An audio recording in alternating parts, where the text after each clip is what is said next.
할렐루야. 주님의 은혜가 함께 하시기를 축복합니다. 오늘 옛사람을 벗어버리고 새사람 입으라 12번째 시간입니다. 오늘 제목은 중간 점검입니다.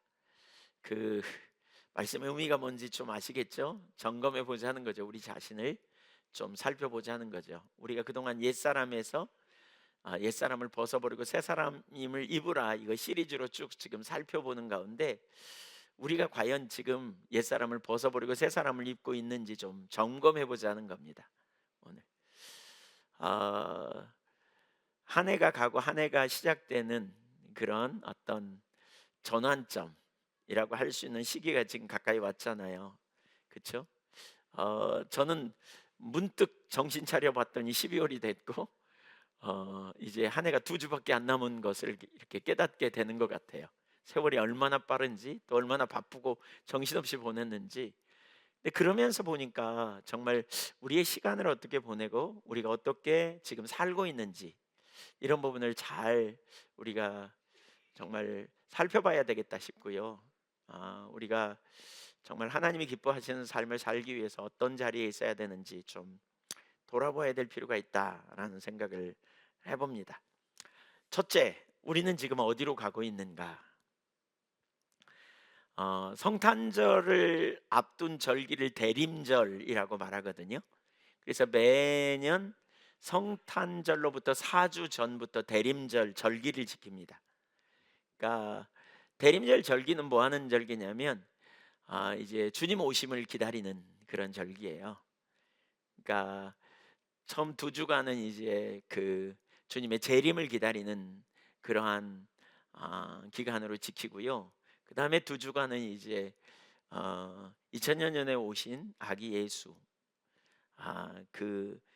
우리 주 예수 그리스도가 우리의 왕으로, 우리의 통치자로, 그래서 우리의 삶에, 우리 가정의 왕으로 모시어 드리기를 기대하면서 지키는 그런 절기입니다. 2000년 전에 예수님이 이 땅에 오셨지만 가실 곳이 없어서 아기 예수는 마국간에 있었죠. 마국간에 오셨을 뿐만 아니라 예수님은 이 땅에서 계시는 동안 사람들에게 별로 환영받지 못했습니다. 거절을 당했고, 또 예수님을 십자가에 못 박아 죽게 했고, 예수님이 부활하셨고 승천하셨지만 그럼에도 불구하고 그 당시에 종교 지도자들은 예수님이 누군지 제대로 알아보지 못했습니다. 최근에 그런 생각이 많이 들더라고요. 성탄 시즌을 보면서 이렇게 왜 주님을 모시지 못하고 왜 주님을 환영하지 못했을까? 사실 주님을 보는 눈이 없었던 거죠. 그렇죠? 주님을 알아볼 눈이 없었던 거죠. 주님이 얼마나 어떤 형태로 오는지, 주님이 우리에게 어떤 분이신지를 잘 몰라 봤던 거예요. 왜 몰랐을까요? 그들의 기대와 다르게 오셨기 때문이라는 이런 이제 그 의견을 가질 수 있습니다. 주님이 우리의 기대와 다르게 오셨습니다. 좀 다르게, 유대인들이 기대하는 것과는 다르게. 근데 그럼에도 불구하고요, 못 알아봤어요. 대부분이 못 알아본 것은 사실 심각한 문제예요. 왜냐하면 예수님을 그러니까 메시아 대신 그리스도를 알아볼 수 있는 것은 사실 육신의 눈으로는 불가능하거든요. 그런 와중에서도 알아본 사람들이 있잖아요. 예수님의 메시아 대신.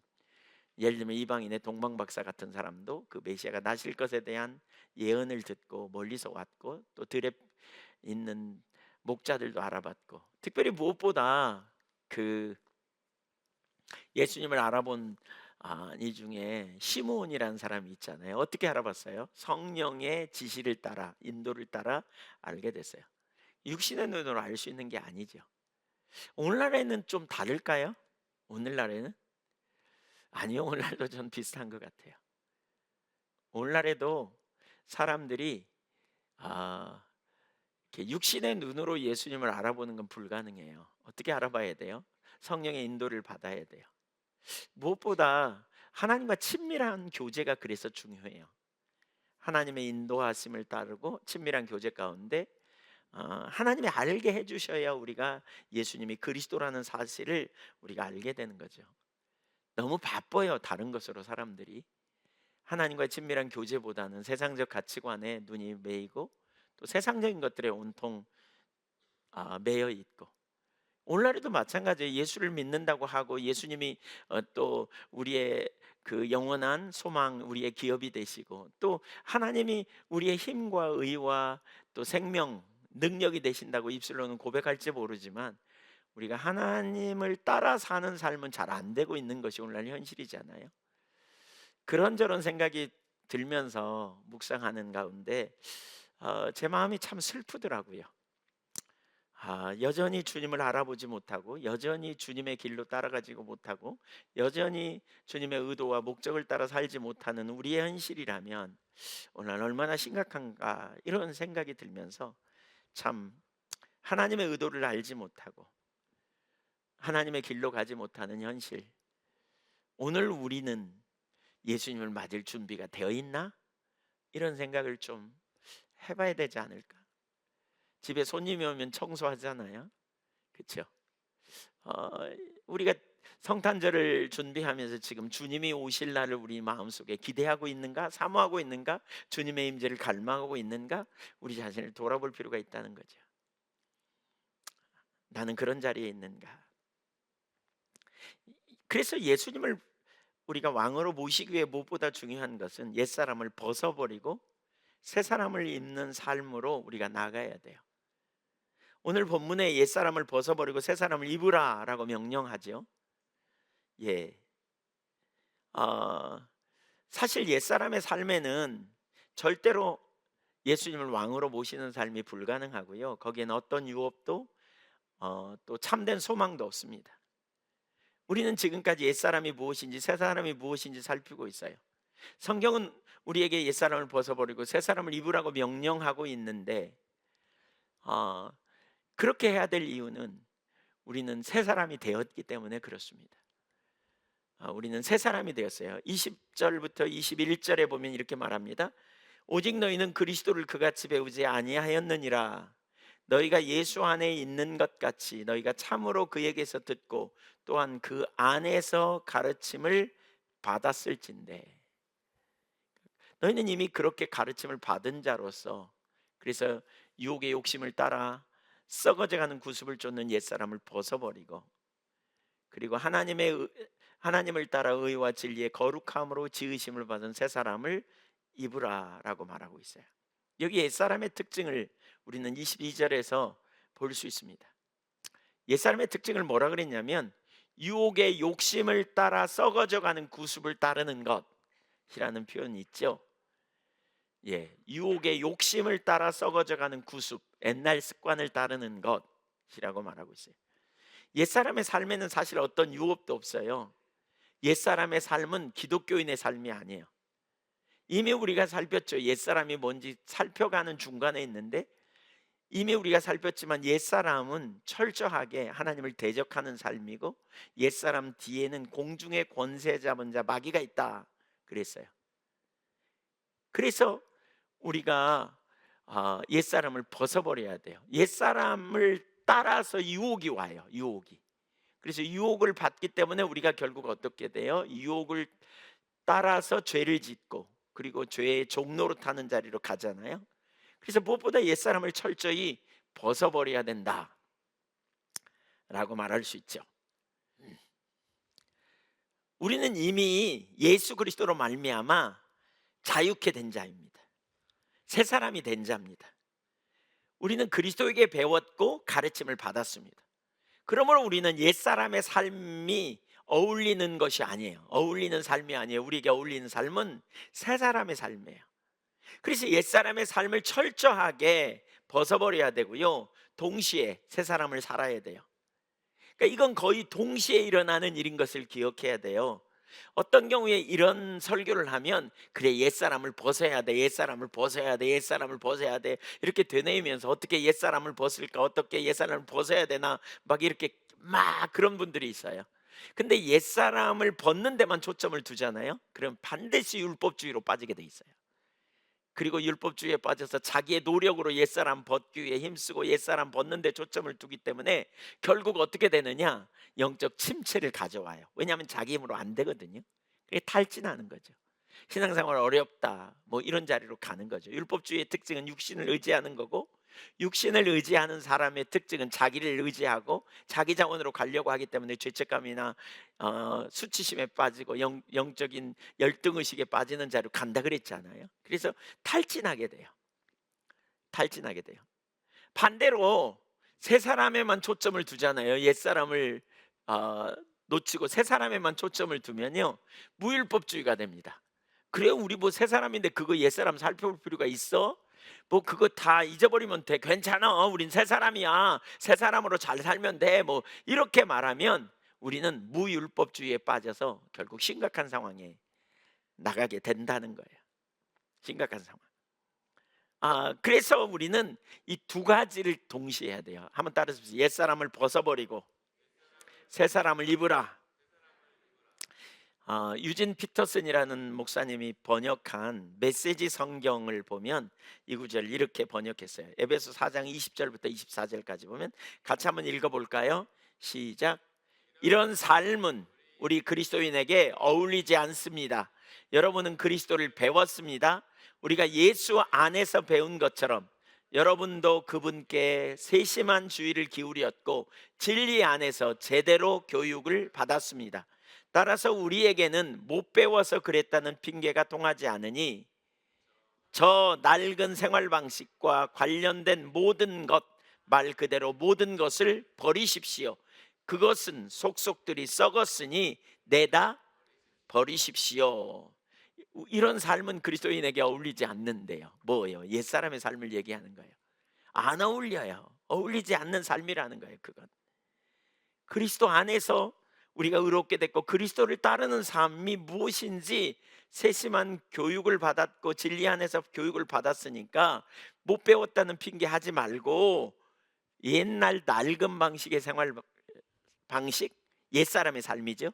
이걸 처절하게 버리라는 거예요. 버리라는 거예요. 그 대신 자 보세요. 그 다음 구절이 구절 중요해요. 그 다음에 보세요. 그 다음에 아주 중요한 단어가 나와요. 그 대신 그랬어요. 옛사람을 버리는 데서 끝나지 말고 그걸 뭔가로 대체하라는 거예요. 그 대신 전혀 새로운 생활 방식을 입으십시오. 전혀 새로운 생활 방식. 뭡니까? 새 사람의 생활 방식입니다. 전혀 새로운 생활 방식. 새 사람의 생활 방식입니다. 뭐예요? 하나님의 나라와 영광을 위한 삶입니다. 과거에는 내 영광, 내 유익을 위한 삶이었다면 이제 우리는 전혀 새로운 생활 방식입니다. 전에는 내가 돈이 최고의 가치가 있다고 생각하고 명예가 최고의 가치가 있다고 생각하고 그것이 행복이라고 여겨서 그것을 얻기 위해 그것을 추구하게 내 인생의 목표를 걸고 그것을 따라 살았다면 알고 봤더니 그게 아담이 속인 속임이었고 거기에 최고의 가치가 있는 게 아니고 그걸 추구하다가 결국 망한 사람이 한두 명이 아니고 우리 인생의 목적은 돈이 아니고 명예가 아니고 쾌락이 아니고 우리 인생의 최고의 목적은 하나님의 나라고 하나님의 영광이라는 걸 알았어요. 하나님과 동행하는 삶이 우리의 삶의 최고의 가치 있는 삶임을 알았다면 뭐라고요? 여전히 옛사람의 삶처럼 돈의 가치를 두고 그것에 인생의 목적을 두고 살아가는 삶 그만두라는 거예요. 그리고 즉시 뭐라는 거예요? 무엇을 먹을까 마실까 입을까 염려하는 거 주님께 맡기고, 그렇죠? 마태복음 6장에 31절에 보면 이 모든 것은 누가 구하는 삶? 무엇을 먹을까 마실까 입을까 염려하지 말라. 들에 피는 백합과 공중에 난 새를 보라. 수고하지 않고 길쌈하지 않은 너희 천부께서 먹이시고 입히시는 거늘 하물며 너희일까 보냐 믿음이 적은 자들아. 그러면서 이 모든 것은 이방인들이 구하는 삶이다. 하늘 아버지가 너희 천부께서 이 모든 것이 너희에게 있어야 할 줄 아시느니라. 그러면서 33절에 너희는 먼저 그의 나라와 그의 의를 구하라. 그러면 이 모든 걸 너희에게 더하시리라. 옛사람의 삶의 방식이 뭐예요? 내가 내 인생을 책임져야 되기 때문에 먹거리 마실거리 입을거리 그거가 인생의 목표와 목적이 되었다면 이제 어떻게 해요? 새 사람의 삶은 뭘 위해 살아야 돼요? 먹거리를 위해 사는 삶이 아니에요. 하나님 나라와 영광을 위해 사는 삶으로 대체되는 거예요. 즉시 생활 방식을 바꾸래요. 생활 방식을 즉시. 옛사람의 삶에는 유업이 없어요. 여러분 여기에는 능력이 없어요. 자, 그 자리로 다시 돌아와 보세요. 그 대신 전혀 새로운 생활 방식을 입으십시오. 하나님께서 그분의 성품을 여러분 안에 정확하게 재현해 내시는 것 같이 하나님께서 만들어 주신 생활 안에서부터 새로워진 생활을 몸에 익히고 그 생활이 여러분의 행위에 배어들게 하십시오. 여기 익히고 배어들게 하라는 거예요. 단번에 잘 안 될 수 있어요. 단번에. 내가 오래전에 내 모습을 보니까, 신앙생활을 하다 보니까 내가 거짓말에 꽤 익숙한 사람이라는 걸 어느 날 발견했다면, 이건 옛사람의 삶이잖아요. 왜 거짓말해요? 자기를 보호하려고, 변호하려고. 근데 하나님 앞에서 거듭난 피조물로서 내가 원래 죄인임을 인정하고, 그렇죠? 그럼에도 불구하고 하나님이 나를 사랑하셔서 나를 구원자 되시기 때문에 내가 그분 앞에 정직하게 고백하고 나아갈 때 하나님이 우리의 모든 죄를 용서하시고 우리를 구원해 주심을 알게 될 때 우리는 하나님 앞에서 정직한 삶을 살게 된단 말이에요. 이게 새 사람의 삶이에요. 거짓말이 하루아침에 끊어지든가요? 거짓말의 습관이 보이면 하루아침에 잘 안 끊어져요. 근데 그게 옛사람의 삶인 걸 알았다면 어떻게 해요? 즉시 그걸 버리는 거예요. 버리고 뭐하라? 이제 새 사람의 삶을 그 대신 선택해 가라는 거예요. 가라는 거예요. 내 속에 시기 질투가 있었어. 잘 몰랐어. 근데 알고 봤더니 이 시기 질투가 옛사람의 삶인 것을 알게 됐고, 거기에는 유업도 없고 그것은 하나님의 영광을 위한 삶도 아니고 거기에는 하나님을 기쁘시게 하는 삶도 아니라는 걸 알았어요. 시기 질투한다고 뭐가 되는 것도 아니고 마귀가 그걸 가지고 내 인생을 초토화시키고 내 감정을 무너뜨린다는 사실을 깨달았다면 우리는 그 즉시 어떻게 하라고요? 거기서부터 회개하고 돌이켜서 뭐예요? 상대편을 좋은 마음으로 축복하고, 그렇죠? 하나님의 마음으로 좋은 마음으로 상대편을 인정해 나가는 거예요. 여러분, 그리스도인이 누굽니까? 세상 사람과 다른 삶을 사는 사람. 그리스도인은요, 세상 사람들은 너와 나만 있습니다. 세상 사람들은 나와 다른 사람만 있습니다. 그러니까 자꾸 다른 사람을 바라보고 열등의식을 갖거나 우월의식을 갖거나 또 다른 사람을 보면서 시기질투를 갖거나 경쟁심을 갖거나 다른 사람을 보면서 용서가 안 돼, 미워하고 누가 잘못하면 반드시 내가 어떻게 뒤통수라도 한 대 때려야 혹은 법적으로라도 뭔가 해야 내가 괜찮은 것 같아. 그러나 우리 그리스도인은 달라요. 새 사람은 달라요. 하나님께 대해 살아있는 사람이에요. 그래서 나와 너가 아니라 나와 하나님과 너가 있어요. 나와 하나님과 다른 사람이 있어요. 그래서 다른 사람을 대할 때 어떻게 해요? 세상적 방식은 나와 너라면 우리 그리스도인은요, 내가 이 사람을 바라볼 때 하나님을 보며 하나님을 의지하며 하나님을 신뢰하며 이 사람을 대하는 거죠. 환경을 대할 때도 마찬가지예요. 그러니까 새 사람의 삶의 방식은 완전히 달라요. 이전에 살았던 삶의 방식과 다르다고요. 다른 관점을 갖는다고요. 하나님은 안 계신 것처럼 계속 낭망하고 계속 좌절하는 자리에 있었다면 이제 그리스도인의 삶의 방식, 옛사람의 삶의 방식은 앞에 먹을 게 없으면 낭망하고 좌절해야 돼요. 앞날이 문제가 생기면 두려워요. 혼돈해요. 필요가 안 채워질 것 같으면 낭망하잖아요. 그게 옛사람의 삶의 방식이에요. 근데 새 사람은요, 하나님을 신뢰하는 거예요. 하나님이 내 머리털 하나까지 세신 바 되셨고 하나님이 나를 인도에 가심을 내가 압니다. 그러니까 어떻게 해요? 믿음으로 하나님께 반응하며 살아가는 삶을 사는 거예요. 이게 하나님 자녀로서 우리가 전혀 새로운 방식을 입는 거예요. 새 사람의 삶의 방식이에요. 이게. 여러분, 이 일이 되어져 가고 있습니까 지금? 이걸 몸에 익히라는 거잖아요. 하루아침에 잘 안 돼요. 그러니까 익히래. 그리고 우리의 행위에 배어들게 하라는 거예요. 배어들게 하라는 거예요. 이렇게 하다가 설교를 들을 때 금방 그 자리에서 했는데 그 다음 순간 잘 안 돼. 그러면 어떻게 해요? 에이, 안 되는구나. 그러고 포기할 게 아니에요. 또다시 어떻게 해요? 누군가를 찾아 상담하든지 뭐 아니면 하나님의 길이 뭔지 얘기를 듣고 또 올바른 길이 깨달아지면 그 즉시 또 그 자리로 가고 또 가고, 그러다 보면 어느 날 저와 여러분이 새 사람처럼 살게 된다는 거죠. 지속적으로. 어떻게 그 일이 일어나고 있습니까 지금? 그렇게 살아가려고 애쓰며 그렇게 살고 있냐고요. 그 대신이라 그랬잖아요. 그 대신, 옛사람의 삶 대신 우리에겐 다른 삶의 방식이 있어요. 다른 삶의 방식. 이게 하나님을 존중히 여기는 것입니다. 내가 믿는 하나님을 입술로만 찬양하는 게 아니라 실제 삶의 영역에서 그 대신 나는 새 사람으로서 살아가는 방식이 있는 거예요. 안 믿는 사람이 사업하는 것과 똑같은 방식으로 그리스도인이 사업하면 안 되죠. 안 믿는 사람이 자기 자녀 결혼시킬 때 안 믿는 사람이 선택하는 것과 그리스도인은 달라야 돼요. 물질에 대하여 우리가 안 믿는 사람과 옛사람의 삶의 방식과 그리스도인의 삶의 방식, 물질을 대하는 삶의 태도가 달라져야 돼요. 사람의 문제와 환경을 바라볼 때 옛사람의 삶의 방식은 마음과 육체의 원하는 욕망을 따라가고 눈에 보이는 것으로 따라 반응하지만, 우리 새 사람은 다른 방식의 삶이 있는 거죠. 지금 그 얘기하는 거예요. 그 얘기. 그 대신이 일어나고 있어요. 옛사람의 삶은요, 누가 안 가르쳐줘도 살아요. 왜냐하면 본능이기 때문에. 우리 본성 안에, 아담적 타락된 본성 안에 있기 때문에 누가 안 가르쳐줘도 그렇게 해요. 그러나 새 사람의 삶은요, 우리가 경각심을 가지고 성령께 귀를 기울이고, 경각심을 가지고 말씀을 묵상하고, 경각심을 가지고 하나님의 길을 찾아 나아가려고 하면서 점점 그 일이 우리의 삶에 일어나게 되는 거죠. 그 훈련하라는 거예요. 훈련하라는. 왜 이런 훈련이 필요합니까? 왜 이런 훈련이? 그렇게 해서 구원받으라는 겁니까? 아닙니다. 구원받아 새 사람이 되었기 때문에 그 신분에 맞게 살라는 겁니다. 신분에 맞게 살라는 거예요. 새 사람으로서 합당한 삶을 살라는 거예요. 우리 이런 얘기 하잖아요.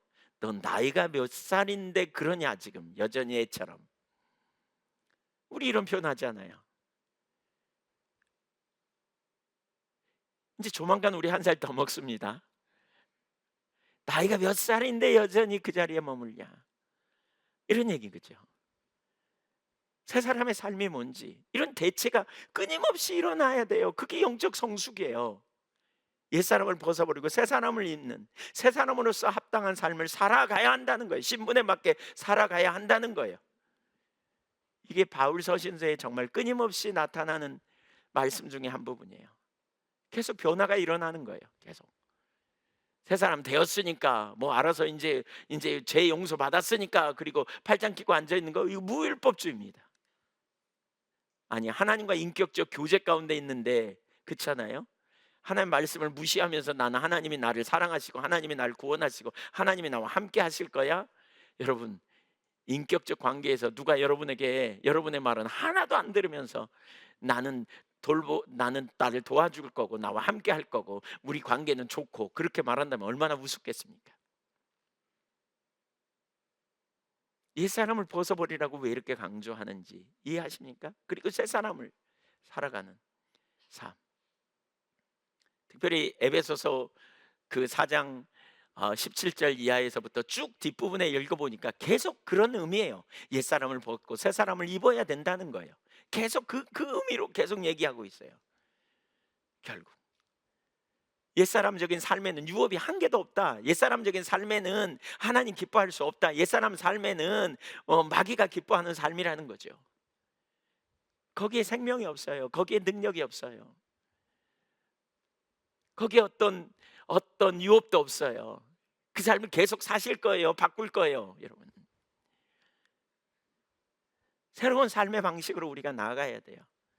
새로운 삶의 방식으로 나가면요, 거기에 놀라운 하나님의 임재가 있고, 거기 놀라운 은혜가 있고요, 거기 놀라운 축복이 있어요. 거기 동행이 있어요. 거기에 자유함이 있어요. 거기에 기쁨이 있어요. 거기에 풍요가 넘쳐요. 새로운 삶의 방식이, 하나님 모든 유업이, 하나님의 모든 약속이 어디에 있는지 우리가 기억할 필요가 있는 거죠. 우리는 하나님 백성으로서 하나님의 통치 아래 들어가야 보호를 받아요. 제가 지난번에도 나눴지만, 백성 한 나라에 속한 국민으로서 우리는 의무가 있어요. 국방의 의무, 납세의 의무, 뭐 교육의 의무, 이런 의무들이 있잖아요. 그걸 잘 지켜야 권리도 누릴 수 있는 거예요. 의무는 안 하면서 권리만 누리려고 하는 거, 이거 합당하지 않은 거죠. 하나님 통치 아래 우리가 들어가는 거예요. 하나님의 나라는 하나님의 통치의 개념이라 그랬어요. 우리가 그분의 통치에 들어가는 일이 너무너무 중요한 거죠. 이런 설교를 들으면 부담되십니까? 네, 부담 갖지 마십시오. 아니, 부담 가지십시오. 왜요? 그렇게 가야 하니까요. 부담이 되시거든 사라지지 않거든 뭐가 문제인지 찾으십시오. 내가 하나님을 잘 모르고 있다거나 교회를 오래 다녔는데도 그렇게 되어진다면, 그러니까 몰라서 그럴 수도 있는데 교회를 오래 다니면서 많이 들었는데도 안 된다면 내가 하나님을 잘 모르고 있기 때문이고요. 그렇죠? 또 내 마음속에 그래서 뭔가 타협이 일어나고 있기 때문에 그렇습니다. 빌립보서 2장 12절 13절 시작. 나의 사랑하는 자들아, 너희가 나 있을 때뿐 아니라 더욱 지금 나 없을 때에도 항상 복종하여 두렵고 떨림으로 너희 구원을 이루라. 누구보다 이루래요? 너희가 이루라 그랬어요. 너희가 이루라. 상당히 부담되는 표현이잖아요. 13절 보세요. 시작. 너희 안에서 행하시는 이는 하나님이시니 자기의 기쁘신 뜻을 위하여 너희에게 소원을 두고 행하게 하시나니. 자, 두렵고 떨림으로 자신의 구원을 이루어 나가라 이렇게 표현하는데, 왜냐하면 우리 안에서 역사하시는 분이 하나님이시기 때문에, 그 일을 할 수 있도록 역사하시는 이가 하나님이시기 때문에 그 하나님께 반응하며 나가라는 거예요. 하나님께서 우리 안에서 그 일을 지금 하고 계시기 때문에 우리는 그 일을 할 수 있고 해야만 한다는 것입니다. 새 사람이기 때문에 우리는 새 사람을 입어야 한다는 것입니다. 새 사람의 삶의 방식을 따라가는 거예요. 옛 사람의 삶의 방식을 벗어버리는 거예요. 자꾸 벗어버리는 거예요. 자꾸 떨쳐내는 거예요. 주님을 아는 만큼 돈을 의지했는데 주님을 의지하는 게 생명이구나. 돈을 의지했기 때문에 돈의 방식으로 돈을 얻기 위해서 하나님을 말씀을 무시하고 막 살았는데 이거 내리는 거예요. 이제 하나님을 신뢰하기 때문에 내가 이렇게 안 살리라 뜻을 정하며 가는 거예요. 이게 새 사람의 삶의 방식이죠. 시기 질투가 끊어지지 않는데, 내가 남을 후욕하는 데 익숙했는데 뭐 이런, 이제 그렇게 안 살리라. 이건 옛사람의 삶이다. 이게 하나님을 존중히 여기는 거고 이게 하나님을 믿는 거잖아요. 예수님의 주인 되심을 인정하는 삶이고요. 예. 올해가 2주밖에 안 남았어요. 11일 남았어요. 오늘 20일이잖아요. 11일 남았어요. 그럼 몇 살이세요? 네, 나이 얘기하니까 좀 그러신가요? 몇 살이에요? 몇 살? 네. 저도 금방 1년이 가버린 것 같아요. 빠른가요? 네. 왜 옛사람을 벗어버리고 새사람 입기를 우리가 좀 살피게 되었는지. 제가 최근에 새벽기도 하는데 갑자기 이런 생각이 탁 떠올랐어요. 그러니까 한 번도 그런 생각 해본 적이 없었거든요. 그러니까 지금 설교 시리즈가 옛사람을 벗어버리고 새사람을 입기 시리즈로 하고 있잖아요. 근데 갑자기 이런 생각이 탁 들었어요. 왜 옛사람을 벗고 새사람을 입으라는 설교를 지금 하고 있지? 이런 생각이요. 그러면서 이렇게 질문이 왔어요. 그러면 옛사람을 벗고 새사람을 살고 있니? 이러시는 것 같아서 하나님이. 그렇게 너는 가고 있고 이 설교를 듣는 사람들은 그렇게 가고 있는지를 점검해 봐야 된다. 이런 생각이 떠올랐어요. 그렇지 않으면 우리는 또 한 해에 지난 52주 동안 50주 동안 오늘이 50째 주죠. 열심히 교회에 나왔지만 설교도 많이 들었지만 나름대로 정리도 했지만 한 개도 변화가 없을 수 있어요. 그렇다면 문제가 있잖아요. 그럼 시간 낭비죠.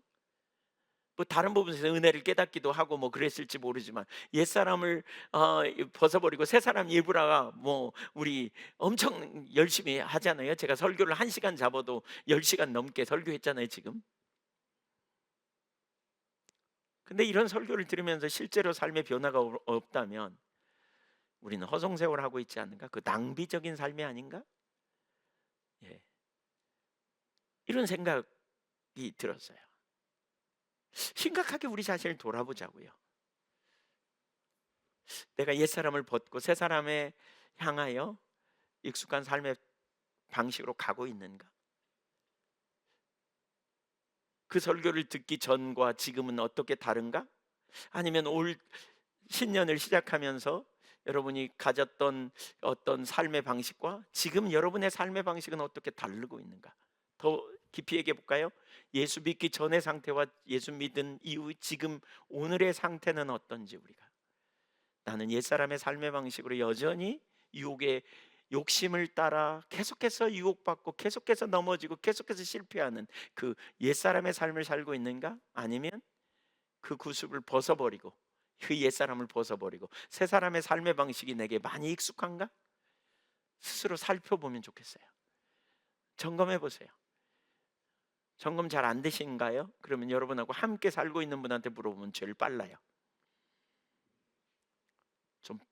좀 삶의 방식이 달랐는가?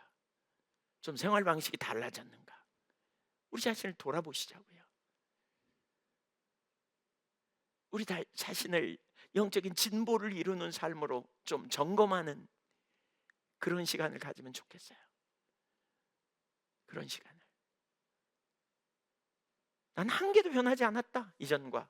그 뭐가 문제인지 살펴봐야 돼요. 내가 정말 제대로 예수님을 믿고 있나? 내가 믿는 하나님을 내가 알고 있는 자인가? 나는 이렇게 또 점검해 봐야 돼요. 지적 동의에 불과한가? 아니면 실제로 내가 인격제 되시고 살아계신 하나님을 알고 그분 안에 영원한 생명이 있음을 진짜 내가 알고 있는가? 점검해 보자고요. 여전히 미워하는 사람을 마음에 미워하고 있어. 용서가 안 돼. 여전히. 뭐가 문제가 있잖아요. 그 옛사람의 삶인 건 다 아실걸요? 그렇죠? 나와 너만의 관계에서 해결되는 거죠. 새 사람의 삶은 달라요. 하나님이 계신다니까요. 내 억울함 하나님이 아세요. 내 머리털 하나까지 세심받아 있어. 원수 갚는 거 하나님께 맡기래. 그러니까 새 사람의 삶은 어떻게 해요?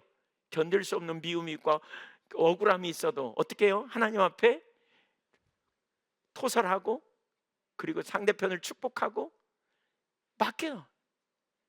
그리고 주님께 맡기면 자유함이 있는 거죠. 이게 새 사람의 삶의 방식 아니겠어요? 한번 어려움이 오면 문제에 그냥 눌리고 또 눌리고 계속 같은 문제로 눌리는 삶을 살다가 하나님을 믿음으로 바라보게 되고 하나님께 내 문제를 맡기고 염려를 맡기고 그러면서 거기서 자유케 되며 그리고 먹든지 마시든지 무엇을 하든지 하나님 영광을 위해 내가 하리라. 하나님 내 필요를 채우시리라. 하나님 나를 돌보시리라. 이런 믿음의 신뢰 가지고 하나님 앞에 나아가는 삶의 방식, 이게 새 사람의 삶의 방식 아닙니까? 부부간의 관계에서 문제가 있다면, 갈등이 있다면 저는 저 사람을 내 방식으로 바꾸려고 했지만 내가 이제 저 사람을 섬기고 돌보고 어떻게 또 배려해 보겠다, 이런 마음의 태도를 우리가 가지고 사는 것이 성경적이지 않습니까? 새 사람의 삶의 방식이 아닙니까? 무엇이 새 사람의 삶의 방식인가를 자꾸 우리는 봐야 된다고 봐요. 내가 말하고 행동하고 선택하고 그 모든 것, 올해가 가기 전에 배운 바에 기초하여 하나님께서 우리를 가르치시고 깨닫게 하신 바가 있다면 심각하게 자신을 돌아볼 수 있는 귀하고 복된 시간이 되시기를 축복합니다. 점검해 보시자고요. 점검해 보는.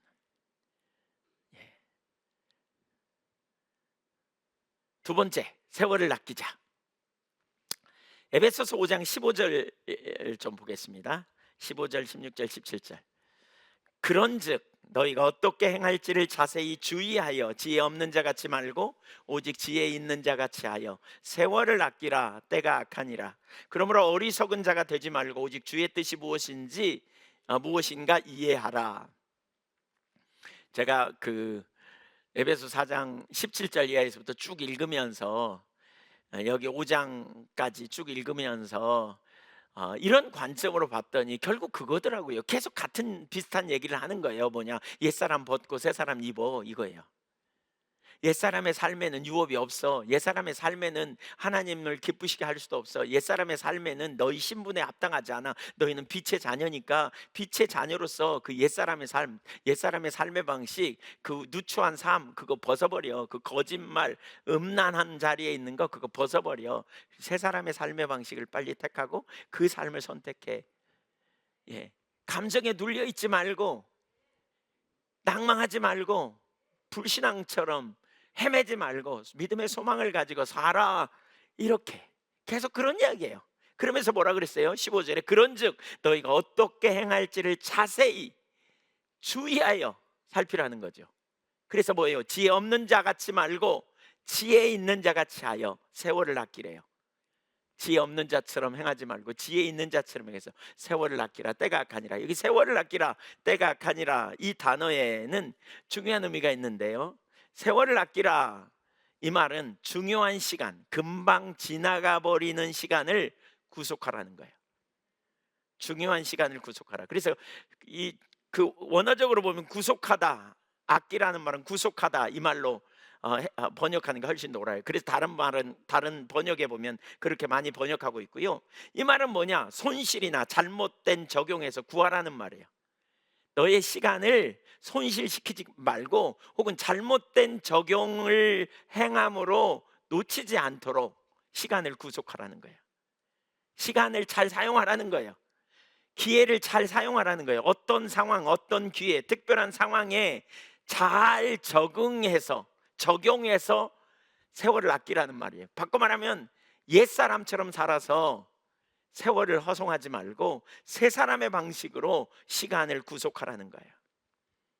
때가 악한 까닭에, 때가 악하고 하나님을 대적하는 시기이기 때문에 가능한 모든 기회를 사서 잘 이용하라는 거예요. 그래서 영어 NIV 성경이나 RSV는 그 구절을 이렇게 표현해요.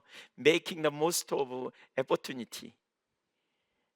우리에게 주어진 모든 기회, 너에게 주어진 모든 기회, 네가 만나는 모든 상황을 최상으로 만들으래요. 가장 좋은 것으로 만들으래요. 우리가 만나는 인간관계에서 문제, 우리가 만나는 어떠한 사건, 상황, 또 모든 상황을 최선으로 만드는 거예요. 최선이 뭐예요? 옛사람의 방식으로 만드는 게 아니고 가장 좋은 방식으로 만드는 거예요. 가장 좋은 방식으로. 위기는 기회가 될 수 있어요, 여러분. 어떤 위기를 통해서 기회를 만들 수 있어요. 예를 들면 경제적인 어려움을 통해서, 자녀의 아픔을 통해서, 혹은 상황의 어려움을 통해서 사람을 기대하거나 환경을 기대하거나 물질이 아니구나, 결국 주님이구나, 그리고 주님 앞에 자신을 살피고 주님을 만나고 주님의 은혜를 경험하는 이런 기회가 될 수 있단 말이에요. 전화위복이라는 표현이 있잖아요. 주어진 환경을 통해서 우리가 다른 삶을 선택하는 거예요. 다른 삶. 그것을 기억하고 적극적으로 하나님의 뜻을 분별하여 지혜 있는 자처럼 행하라는 거죠. 지혜 있는 자. 여러분, 지혜 있는 자의 삶이 뭐예요? 하나님의 뜻을 분별하고 그 뜻을 따라. 이게 새 사람의 삶이에요. 새 사람의 삶은 하나님의 뜻, 하나님의 길, 하나님의 의도, 하나님의 목적이 뭔지 분별하여 가는 거예요. 그래서 많은 기회를 통해 배우게 되는 거죠. 다윗은 억울한 경험이 없을까요? 되게 많아요. 요셉은 억울한 경험 없었나요? 말로 할 수 없을 만큼 억울한 일 경험했죠. 다윗은 어떻게 하고요? 다윗은 사울에 의해 안 죽을 만큼 쫓겨다니면서 억울한 경험이 있었잖아요. 그러면 그 사람이 어떻게 반응했어요? 그들이 어떻게 반응했어요? 그 환경에 대해서 본능을 따라 반응했어요? 성질을 내고 억울하다고 누워서 입을 뒤집어 쓰고 누워서 두고 보자 그러면서 쓴뿌리를 막 키워갔나요? 아니에요. 그렇게 하지 않았어요. 그들은 하나님의 방식으로 반응했어요. 이게 최상의 기회를 만든 거예요. 그래서 뭐 했어요? 하나님을 더 찾는 기회가 됐고, 하나님과 깊은 신앙의 교제를 갖는 기회가 됐고, 그리고 상대편에 대해 정말 좋은 마음으로 축복하고. 다윗이 사울을 죽일 기회가 2번이나 있었지만 안 죽였잖아요. 옷자락 살짝 비고 말았잖아요. 그것도 찔려 했잖아요. 왜 그럴 수 있어요? 어떻게 그럴 수 있어요? 그가 뭐 너무나 호인이라서 그런가요? 아니에요. 하나님을 경외하기 때문에 이게 가능한 거예요. 하나님이 계시기 때문에. 환경과 여러분만 반응하지 마세요. 우리가 환경과 나만 생각하면 보이는 것에 따라 반응하게 돼요. 고린도후서 5장 7절에 보면 바울 사도가 이렇게 말하죠. 우리는 보이는 것으로 살지 않고 믿음으로 산다. 따라서 보세요. 믿음으로 살고 보는 것으로 행하지 않는다. 보는 것으로 행하는 삶은요, 옛사람의 삶이에요. 그러나 믿음의 사람, 새 사람의 삶은 보는 것으로 행하지 않아요. 믿음으로 행해요. 누구를 믿어요? 하나님을 믿어요. 나와 환경 사이에 하나님이 계심을 신뢰하는 거예요. 그래서 믿음의 사람은 항상 하나님을 기억해요. 하나님이 기뻐하시고 하나님이 원하시는 뜻을 가요. 왜? 하나님이 우리의 구원자예요. 하나님이 우리의 힘이요. 하나님이 우리의 방패예요. 하나님이 우리의 소망이시기 때문에. 그래서 그 하나님께 반응함을 통해서 무슨 일이 벌어져요? 사건을 통해서 하나님을 경험하는 거예요. 야, 이렇게 했더니 진짜 하나님이 우리를 건지시는구나. 야, 의인이 승리하는구나.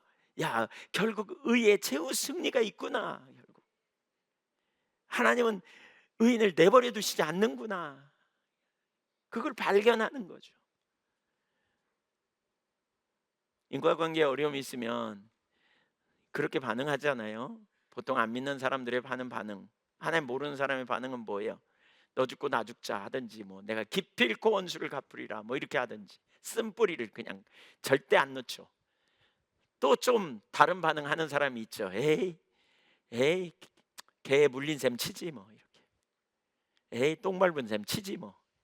이러면서 합리화합니다. 잊어버리려고 막 노력합니다. 나에게 손해니까. 그래가지고 그 문제를 그냥 해결하는 것 같습니다. 우리 그리스도인은 그렇게 해결하는 사람이 아닙니다. 그리스도인은 이 문제를 가지고 하나님 앞에 가는 겁니다. 그래서 하나님 앞에서 해결하는 겁니다. 이게 세 사람의 삶의 방식이죠.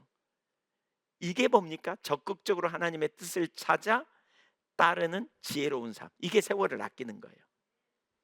이 삶이 뭐냐? 성령 충만한 삶의 비결이기도 해요. 그래서 에베소서 5장 18절 보세요. 술 취하지 말라, 이는 방탕한 것이니 오직 성령으로 충만함을 받으라. 술 취한 사람은 본능을 따라 행하는 사람이거든요.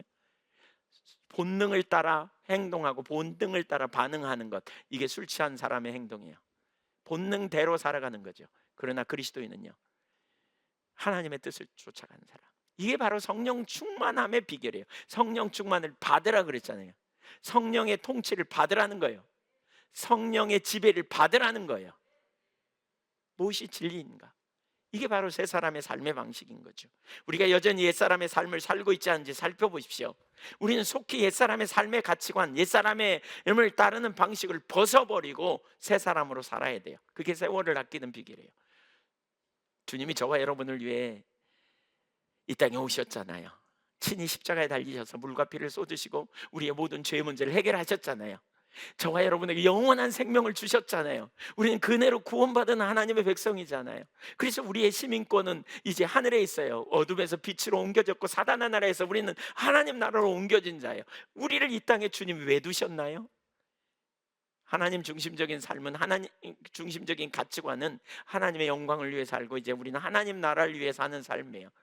바로 저와 여러분을 통해서 하나님 나라를 넓혀가기 원하신다는 말씀이에요. 그 일로 우리가 쓰임받기 원하고 또 그 일에 쓰임받아야 될 거 아니겠어요? 이 땅에서.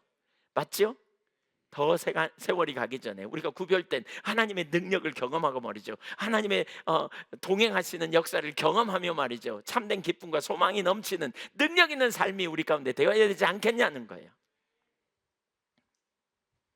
세월을 아끼시자고요. 우리를 이 땅에 두신 목적이 뭔지를 생각하고, 뭐가 우리에게 진정한 기쁨인지 생각하고, 하나님의 우리의 아빠가 되시고 천국 백성으로서 그분의 통치 아래 두시며, 그분이 우리의 공급자가 되시고, 그분이 우리의 보호자가 되시고, 그분이 우리의 변호사가 되시고, 그분이 우리의 반석이며 산석이며 우리의 머리를 들어주시는 분이시라고 성경은 얼마나 많이 하나님이 누구인지 표현하고 있잖아요. 다시 말할 필요도 없을 만큼 이미 명백하게 살폈지만 그분 안에 유업이 있어요. 우리 주님 안에 유업이 있단 말이에요. 하나님 나라 통치 안에 유업이 있어요. 옛사람에게는 어떤 유업도 어떤 축복도 없어요. 그 삶에 하나님 백성에게 주어지는 단 하나의 유업도 없어요. 그것은 마귀가 좋아하는 삶이고, 마귀의 종노릇한 삶이고, 빛의 자녀로서 어둠 가운데 있는 것처럼 살아가는 거예요. 여기서 돌아서야 돼요. 옛사람의 가치 중에 중요한 한 가지가 뭡니까? 옛사람은, 마귀는 하와에게 나타나 그랬잖아요. 선악과가 행복을 주는 것이라고 이렇게 말하잖아요. 그래서 선악과가 죽음의 열매, 하나님은 죽는다 그랬는데 마귀는 선악과가 행복을 주는 것이라고 여겼어요. 행복을 주는 것, 나에게 기쁨을 주는 것, 만족을 주는 것, 참된 가치가 선악과에 있다.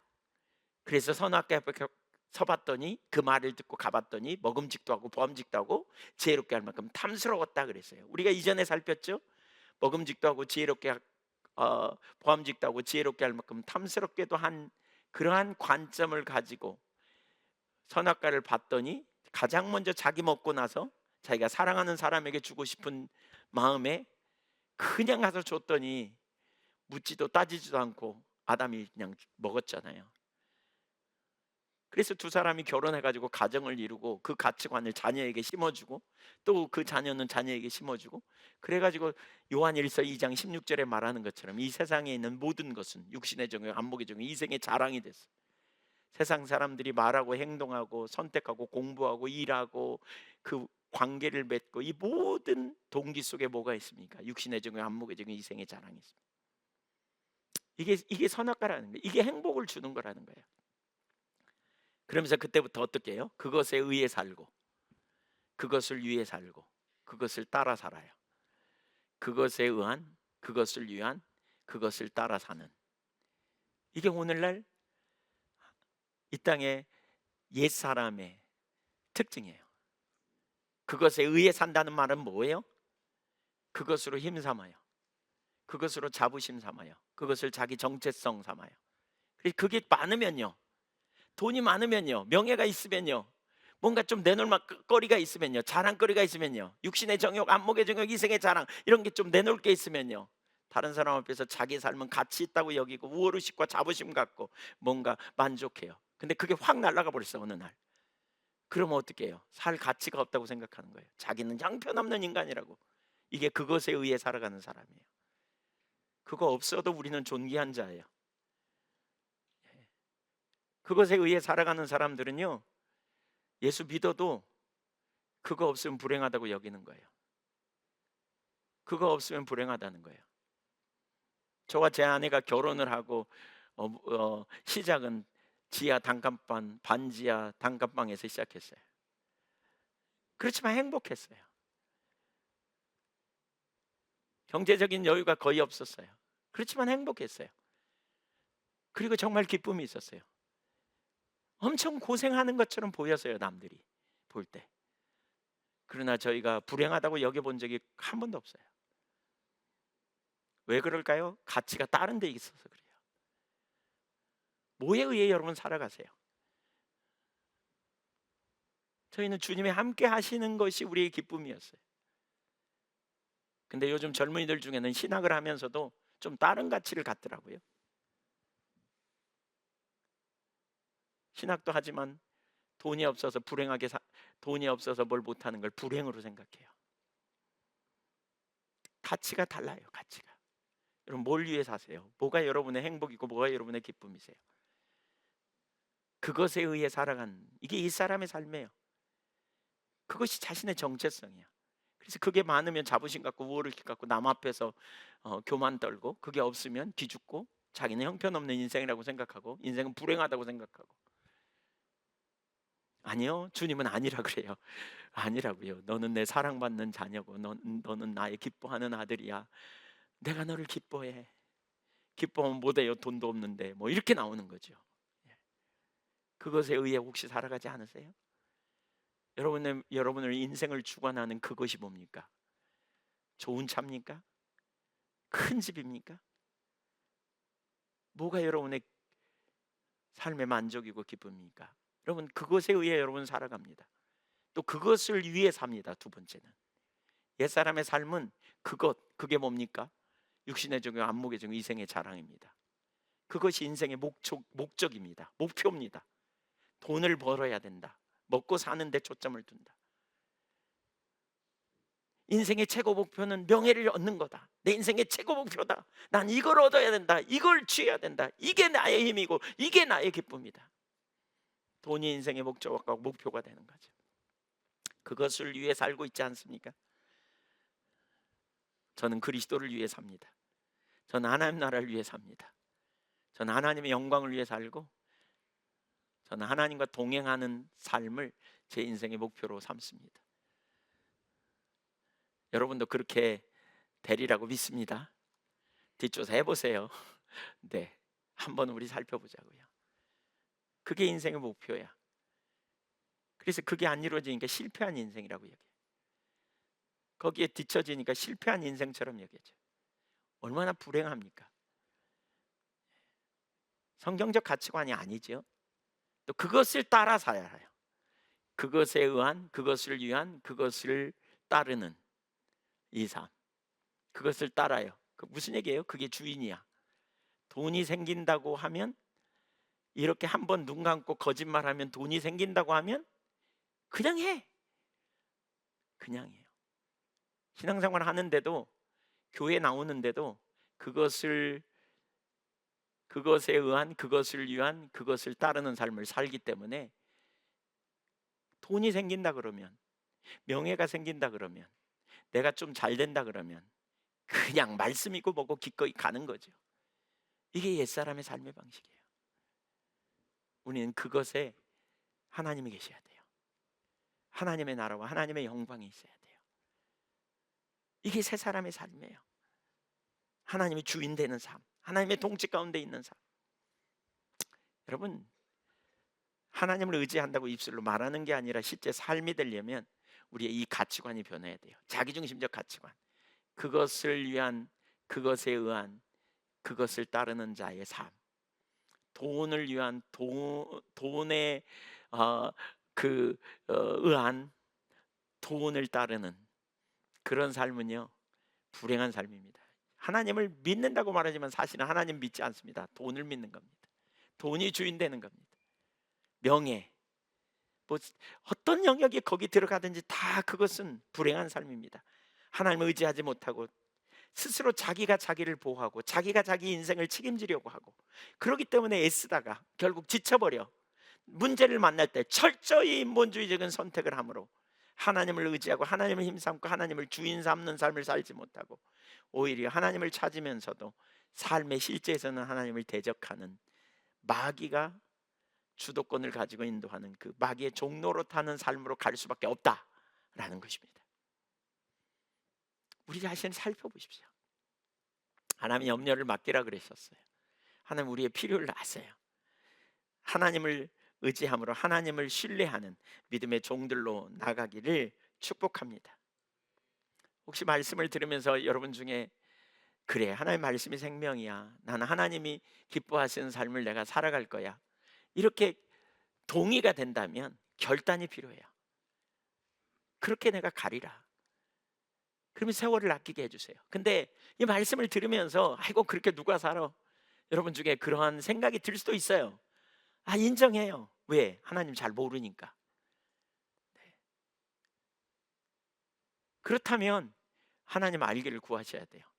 예수를 믿은 지 얼마 안 된 분이 그렇다면 더 이해가 되는데, 예수 믿은 지 오래된 분이 그 자리에 있다면 문제가 있어요. 왜냐하면 그분이 생각할 때는 자기가 정해놓은 선 안에서만 하나님이 역사하시는 분이라고 믿기 때문에 그래요.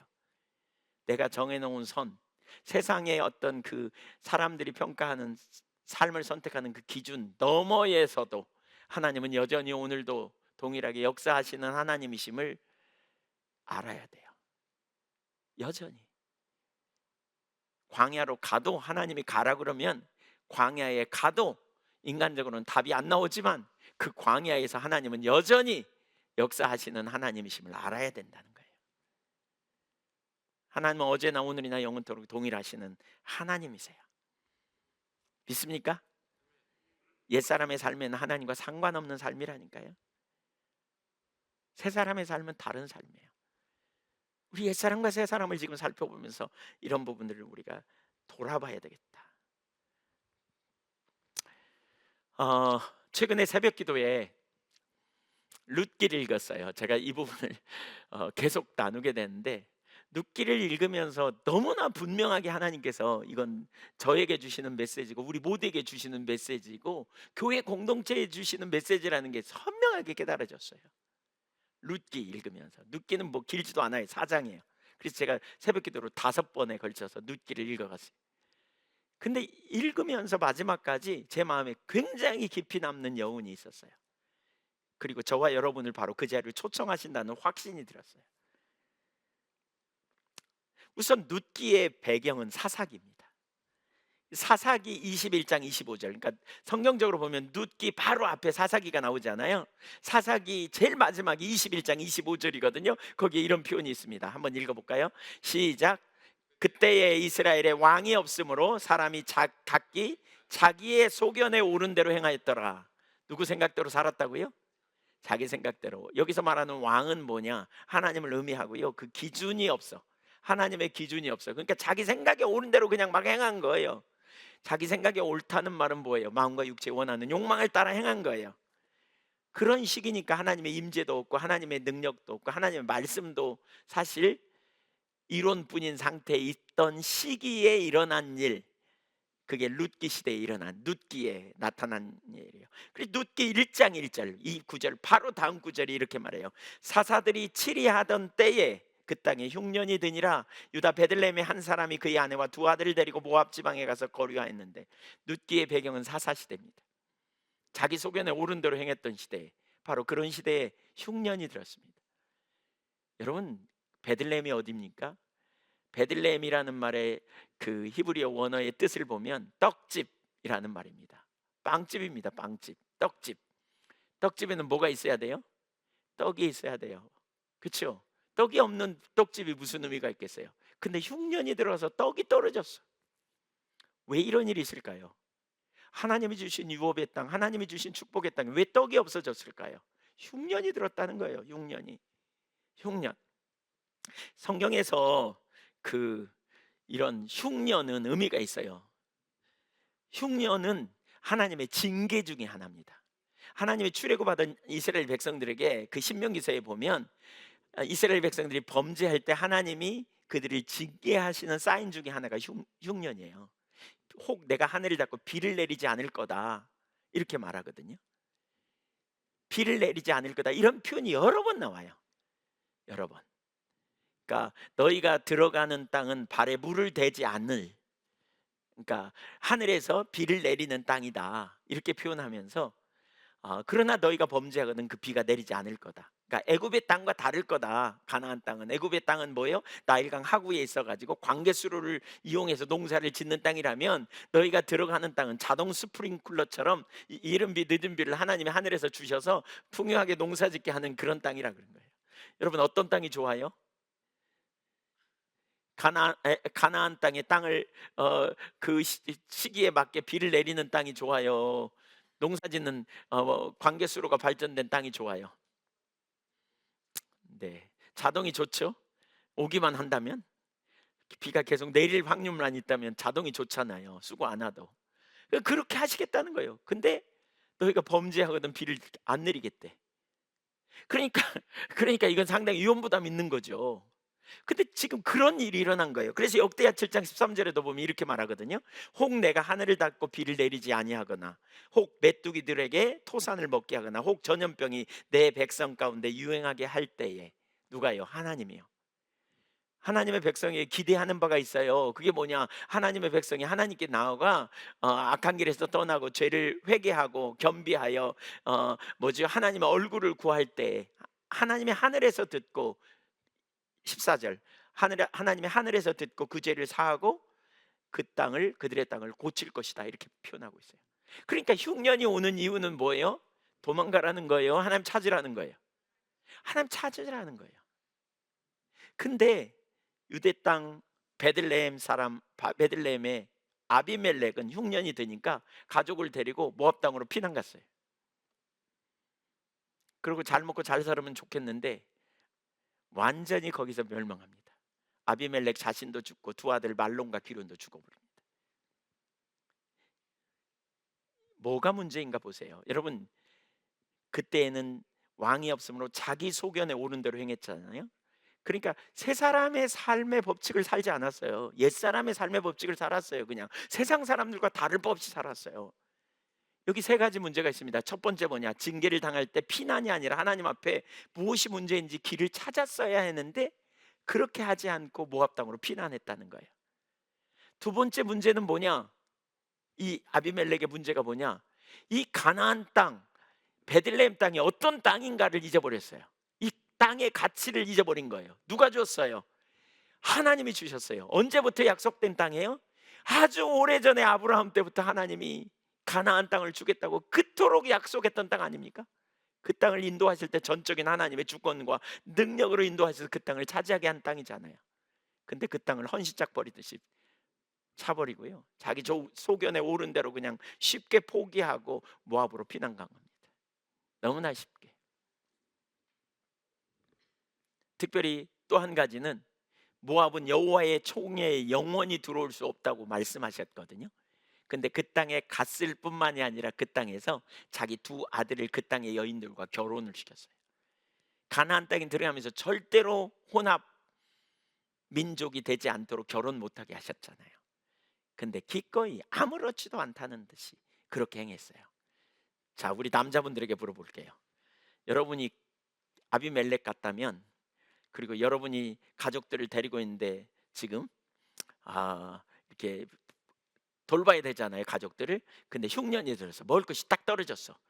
그러면 여러분은 이 아비멜렉의 취한 행동이 지혜롭다고 생각합니까? 미련하다고 생각합니까? 일반적으로 틀림없이 매우 지혜롭다고 생각할 수도 있지 않겠어요? 그러나 하나님의 말씀을 쏙 빼버렸어요. 하나님이 없이 선택한 거죠. 한편으로 보면 지혜로운 결정처럼 보이기도 합니다. 자기 소견에 오른 대로. 그런데 그는 결국 하나님께 버림받고 심각한 상황에 갔습니다. 한편으로 조금 더 생각해 볼까요? 아비멜렉은요, 유다 집하고요, 베들레헴 사람입니다. 한마디로 말하면, 신앙적으로 말하면 상당히 명문 가문 출신이라고 할 수 있습니다. 꽤 괜찮은 신앙, 대대로 예수 믿는. 오늘날 우리 시대로 말하면 그쯤 되면 교회 안 나왔겠어요? 그쯤 되면 신앙생활 안 했겠냐고요. 오늘날 신약 시대 우리식으로 지금 한번 좀 접근해 보면 여전히 주일날 되면 교회 나왔을 거요. 오늘 눈을 헤치고 오신 여러분 정말 대단하십니다. 그것도 저기 멀리서 오늘 아침에 보니까 막 목포에서도 막 일부 예배 때는 오셨던데, 열심히 예배하기 위해서, 하나님 예배하려고. 어쩌면 아비멜렉도 그런 부류의 사람이었을 겁니다. 교회도 다니고 의무도 지키고 뭐 헌신도 하고 봉사도 하고 뭐 11조도 하고 뭐 이렇게 했을 겁니다. 근데 딱 하나 문제가 있습니다. 뭡니까? 자기 생각에 옳은 대로 가버린 거예요. 환경과 자신의 가정 사이에서 믿음으로 행하지 아니하고 보는 것으로 행한 거죠. 여러분, 전 이걸 보면서 진짜 경각심이 부어지더라고요. 인본주의요, 우리하고 너무나 가깝습니다. 우리 하나님 놓치면 너무나 가깝습니다.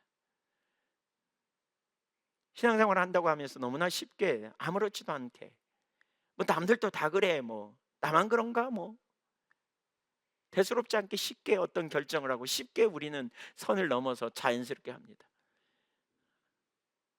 우리가 인간적으로 인격적인 어떤 사람과의 관계에서 우리가 그렇게 쉽게 결정하고 그렇게 간다면 우리 되게 기분 나빠할 거요. 하나님 앞에서 우리가 하나님을 존중해 여긴다고 입술로 말하면서 우리가 그런 선택을 하는 게 얼마나 하나님 보시기에 합당하지 않은지 생각해 보십시오. 자기 소견에 오른 대로, 자기 보기에, 자기 유익을 위해, 자기 만족을 위해, 그러면서 본인의 믿음은 좋다고 생각하면 얼마나 우습겠는가. 결국 그의 삶은 철저히 멸망했습니다. 반면에 여기 룻기에 나오는 주인공은 룻이잖아요. 그녀는 이방 여인이었습니다. 이스라엘 백성들이 우습게 여기는 모압 여인이었습니다. 그가 시어머니 나오미를 따르고 나오미가 믿는 하나님을 믿음으로 생판 모르는 환경으로 그는 삶을 조정하여 베들레헴까지 오게 되잖아요. 그녀의 이런 행동에 대하여 보아스는 룻기 2장 12절에서 이렇게 말합니다. 여호와께서 네가 행한 일에 보답하시기를 원하며 이스라엘의 하나님 여호와께서 그의 날개 아래의 보호를 받으러 온 내게 온전한 상 주시기를 원하노라 하는지라. 그가 뭐하러 왔다고요? 여호와의 날개 아래 보호받기를 위해서 왔다. 보호를 받으러 왔대요. 그런 그녀에게 하나님이 상 주시기를 원한다. 하나님이 그녀에게 상을 주셨습니까? 네, 주셨습니다. 엄청난 상을 주셨습니다. 그는 모함 여인으로서요, 엄청난 차별을 받을 수 있다는 사실도 알았어요. 그 룻기를 읽어보다 보면 이방 여인인 나에게 어찌하여 은혜를 베푸니까 이렇게 표현하는 걸 보면 차별을 받을 줄도 알았어요. 그러나 그는 여호와의 날개 아래 피하러 온 거예요. 그 여인을 하나님이 구속하셨어요. 그리고 그녀를 통해서 예수님의 족보에 들어가는 축복을 얻게 하셨고요. 그는 다윗의 증조모 할머니가 됩니다. 그 가문을 통해 다윗의 혈통이 나오게 되는 것이지요. 얼마나 놀라운 축복이 있는지. 이방 여인이었다니까요. 여호와의 총회에 영원히 들어올 수 없는 이방 족속이었다니까요. 모압 족속이었다니까요. 그럼에도 불구하고 하나님을 향하여 아무런 유업을 약속받지도 못했음에도 불구하고 여호와의 날개 아래 피난하여 하나님을 경외함으로 기꺼이 순종하고 따라가는 그 여인에게 하나님은 놀라운 축복의 상을 주십니다. 저는 우리 한교회 모든 지체들이 이런 상을 받기를 소망합니다. 진짜예요. 진짜 한 분도 빠지지 않고, 여러분 한 분도 빠지지 않고 이런 상을 받는 가정, 또 개인적인 삶이 되면 너무너무 좋겠다 싶습니다. 저희 자녀들만 상 받는 게 아니고 우리 모든 지체들이 이런 상, 이런 축복 아래 있기를 간절히 정말 소망하는 마음이 있습니다. 그러기 위해서 어떻게 해야 된다고요? 어떻게 해야 된다고요? 하나님 경외하는 자리에 서는 거예요. 옛사람을 버려버리고 새 사람의 자리에 가는 거예요. 범사의 주를 인정하는 거예요. 그분이 우리의 주인이고 그분이 우리의 생명이에요. 여기 베푼 은혜에 대해서 조금만 더 볼까요? 어떤 상을 받았는지 볼까요? 나오미와 함께 베들레헴에 온 룻은 우선 먹고 사는 일을 걱정해야 했습니다. 마침 보리 추수하는 시기였기 때문에 이삭주기를 하러 갑니다. 룻기 2장 2절을 보겠습니다. 모압 여인 룻이 나오미에게 이르되 원하건대 내가 밭으로 가서 내가 누구에게 은혜를 입으면 그를 따라서 이삭을 죽겠나이다 하니 나오미가 그에게 이르되 내 따라 갈지어다 하매 3절 같이 읽어볼까요? 시작. 베는 자를 따라 밭에서 이삭을 줍는데 우연히 엘리멜렉의 친족 보아스에게 속한 밭에 이르렀더라. 여러분 정말 중요한 단어가 나옵니다. 하나님의 은혜는 펜이라는 히브리어거든요. 근데 이 은혜는 사람을 통해서 옵니다. 많은 경우에. 근데 사람을 통해 오는 은혜는 뭐라 그러냐? 호의로 번역돼 있어요. 호의, favor. 누군가의 친절을 받는 걸로 번역돼 있어요. 영어 번역에 보면. 근데 그 은혜가 어떻게 온 줄 아세요? 우연을 가장해서 와요. 우연인 것처럼 와요. 우연인 것처럼. 사람을 통한 호의. 보세요. 여기 4절에 보니까 마침 보아스가 베들레헴에서 와서 베는 자들에게 이르되 여호와께서 너와 함께 하시기를 원하노라 하니 그들이 대답하되 여호와께서 당신에게 복 주시기를 원하나이다 하니라. 여기 두 단어가 눈에 들어오죠. 우연이라는 단어와 마침이라는 단어입니다. 룻이 간 곳이 어디냐면 보아스의 밭이에요. 보아스의 밭. 보아스의 일꾼들이 일하는 그 밭에 마침 우연히 가게 됐고요. 근데 또 때마침 보아스가 거기에 온 거예요. 그래가지고 딱 만나. 그래서 엄청난 호의를 경험해요. 친절을 경험하고 나중에 결혼까지 하게 되는 놀라운 역사가 일어나요. 우연을 가장한 하나님의 은혜예요. 여러분 하나님의 은혜가요 우연인 것 같이 우리에게 올 때가 많아요. 이것을 우리는 하나님의 섭리라고 불러요. 하나님의 역사를 우리는 다 이해할 수 없을 때가 많아요. 그러나 하나님은 섭리를 통해 우리에게 은혜를 베풀어 주세요. 은혜를 우연히 누군가를 만나 도움을 받기도 하고 우연히 누군가에 의해 믿음을 갖게 된 사람들도 있을 거예요. 우연히 누군가를 만나 지금 현재 일생 동안 살게 되는 이런 함께 사는 그런 축복도 있게 될 거예요. 우연인 줄 알았더니 알고 봤더니 지내놓고 봤더니 하나님의 섭리였어요. 우연을 가장한 하나님의 은혜, 이게 우리 가운데 얼마나 많이 있는지 몰라요. 제가 그 우연이 제 삶에도 되게 많았더라고요. 우리 여기 사내리 학교 시작되게 된 과정 가운데요. 토요일 날 평상시엔 제가 토요일 날 늦게 그렇게 나가지 않습니다. 일찍 나가서 합니다. 근데 그날도 그날은 그냥 늦게 나갔습니다. 거의 10시 넘은 시간에 나가서 서재에 가서 설교 준비를 다시 한번 하려고 나가다가 거기에 두 사람이 앉아서 이야기하는 것을 우연히 봤습니다. 그래서 제가 평상시 같으면 그냥 지나갔습니다. 그런데 두 사람이 앉아 있는 곳에 무슨 얘기 하나, 그리고 들어갔습니다. 앉아서 우연히 이야기를 듣다 보니까 어떤 선생님들 얘기를 했습니다. 선한교육 선생님들 얘기를 했고, 목포에서 두 분이 학교를 세웠는데 거기서 하고 있는데 우리하고 가치관이 비슷하더라, 뭐 이런 얘기를 들었습니다. 그걸 기점으로 사나리 학교가 시작됐습니다. 지금 학교가 시작됐습니다. 그게 없었으면 시작도 못했을 거예요. 우연을 가장한 하나님의 은혜였어요. 우리 건축하는 과정에 대출이 꽉 막혀 있었어요. 기공 예배는 드렸는데 6월에 드렸는데 대출이 꽉 막혀 있었어요.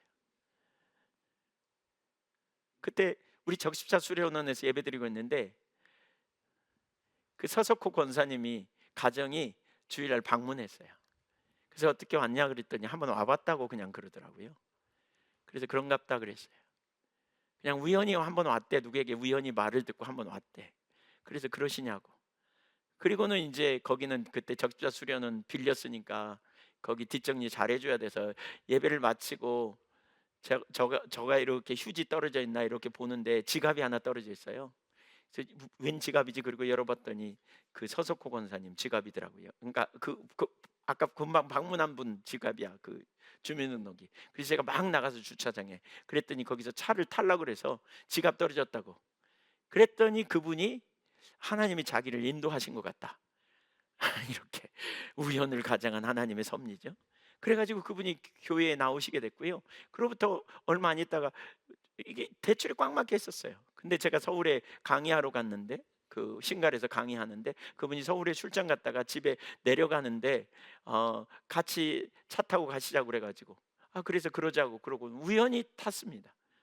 그리고는 건축 어떻게 되냐 그래서 대출이 안 된다 그랬던 얘기를 그냥 우연히 나누다가 그분이 그럼 제가 좀 거래하는 은행에 힘써 볼게요 그래가지고 얘기돼서 그냥 됐습니다.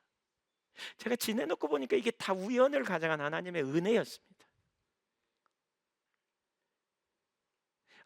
처음에는 잘 몰랐어요. 저도 우연이지 뭐, 어쩌다가 얻어 걸린 거지 뭐.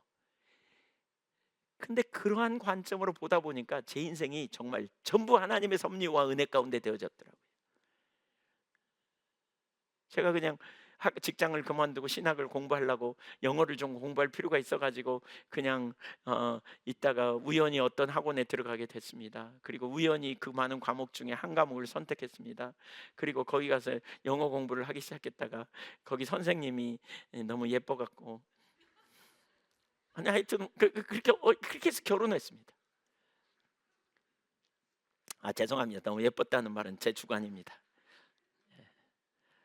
근데 우연히 제가 제 아내랑 얘기하지만 저희가 만날 가능성은 0.0001%도 없습니다. 세상적으로 확률적으로는 진짜 전혀 불가능. 하나님의 섭리였어요. 완전한 섭리. 여러분, 하나님의 은혜가 이렇게 우리에게 와요. 주를 경외하는 자를 주님이 둘러 진치고 보호하시고 어디를 가든지 어떤 상황이든지 어떤 환경에서든지 당신의 백성들을 가장 완전한 길로, 좋은 길로 이끌어 주시는 분이시다. 의인은 그렇게 돌보심을 경험해요. 하나님의 손을 경험해요.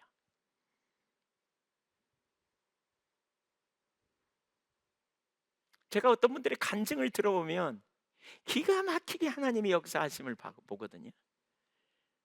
우연인 것 같은데 거기에 하나님의 섭리가 있어요. 믿음의 사람은 이걸 경험해요. 제가 이걸 보면서 그런 생각도 들었어요. 그래서 이건 옆으로 가는 얘기지만 하나님의 섭리를 믿는 사람은요, 우연을 가장한 만남을 결코 소홀히 해서는 안 돼요. 우연을 가장한 만남, 우연한 사건을 그냥 우연이라고 넘기고 그냥 놔두면 안 돼요. 거기 하나님의 섭리가 있는지를 봐야 돼요. 여러분, 사랑하는 여러분, 설교를 마치려고 합니다. 더 많이 있습니다만 설교를 마치려고 합니다. 아, 저는 룻기를 이번에 읽어가면서 제 마음에 크게 하나님이 주시는 메시지로 진짜 큰 음성으로 저에게 들려오는 것 같습니다. 악은 모양이라도 버리라. 믿는 자 작게 살아라. 옛사람을 철저히 내리고 새 사람의 삶으로 자꾸 방식을 바꿔라.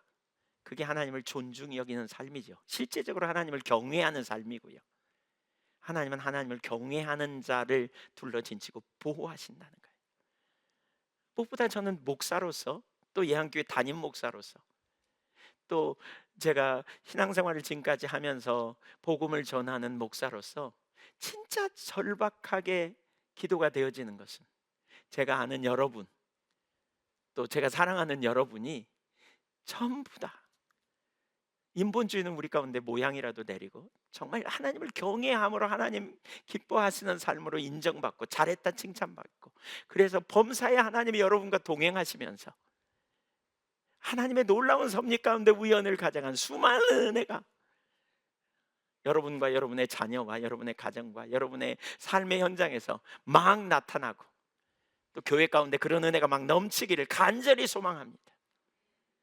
올해가 가기 전에, 이해가 가기 전에 우리가 더 성숙하고 나가면 좋겠습니다. 진지하게 하나님 앞에 삶을 조정하고 우리가 결단하며 서보시자고요. 어떻게 서는 삶이 정말 완전한 삶인지, 하나님 예비하신 그런 놀라운 축복, 사실 하나님이 생명이시잖아요. 생명이신 하나님이 함께하면 그분의 생명이 우리에게 넘치는 게 복이에요. 저는 정말 이런 축복을, 우리 한교회 성도님들이 이런 복을 다 받으면 좋겠다. 제가 복 얘기 잘 안 하잖아요. 근데 진짜 이런 하나님만 주시는 그 복이 우리 가정 가운데 넘치면 좋겠다. 그걸 보고 간증이 있고 그걸 통해서 하나님의 나라가 넓혀지고 그런 놀라운 은혜를 경험하는 저와 여러분이 되시기를 주님의 이름으로 축원합니다. 아멘. 인본주의에는 유업이 없어요. 거기에 유업이 있는 것처럼 속기 때문에 인본주의를 택해요. 옛사람의 삶에 뭐가 있는 것처럼 생각하기 때문에 거기를 택해요. 근데 거기 유업이 없어요. 거기에는 어떠한 유업도 없어요. 그 뒤에는 원수 마귀가 있어요. 그건 하나님 안 기뻐하는 삶이고요. 우리가 믿는 하나님의 신실하신 은혜 아래 거하는 삶도 불가능해요. 믿음으로 우리 주님 바라보며 나가시자고요. 눈을 감으십시오.